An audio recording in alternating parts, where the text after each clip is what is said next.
dib u eegista dastuurka ee dhalinyarada haweenka waxaan maleynaa wax badan ay waxa la isticmaalay in si gaar ah ay wax uga soo baxaan in dib u eegista dastuurka waxay waana ogtihiin waqti dheer oo socda ilaa xilligan hadda ma uu soo dhamaan oo xilliyo dhamaad doona horta Ilaahay baa og laakiin in la wada ogsoon yahay laga wada qayb galo xogna laga wada qaato hadba meeshu marayna ay dhalinyarada iyo haweenku ay aad u og yihiin waxaan noo suuro gelinayaa in fikir ay dadkooda og yihiin la ma taqaanaa la socod la sameeyo dhalinyarada iyo haweenkuba kaalin uga jiraan xoog leh in dalka horumarintiisa iyo dastuurka laftirkiisa dib u eegistiisana ka qayb qaataan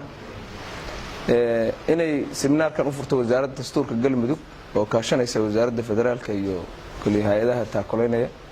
aadan ugu maartay mahadcelinaynaa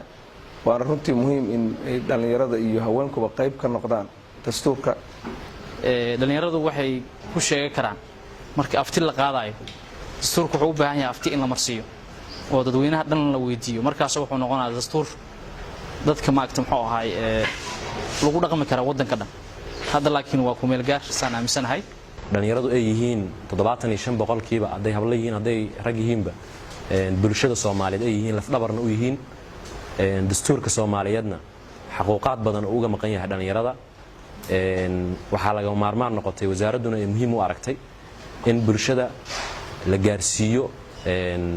ka wada qaybgalka iyo wada tashiga ku aadan sidii masiirkooda iyo xuquuqaadkooda ay uga hadli lahaayeen uga doodi lahaayeen dastuurkan la gabagabeynayna ay uga darsan lahaayeen runtii baahiyada ayaga ah waa kuwa muhiim ah waa kuwa u baahan in si fiican oo wada jir ah la saga qayb qaato haday tahay wasaarad haday tahay ururada bulshada siiba gaar ahaan dhalinyarada iyo haweenka wasaaraduna arinta waxay u aragtaa inay tahay arin laf dhabar u ah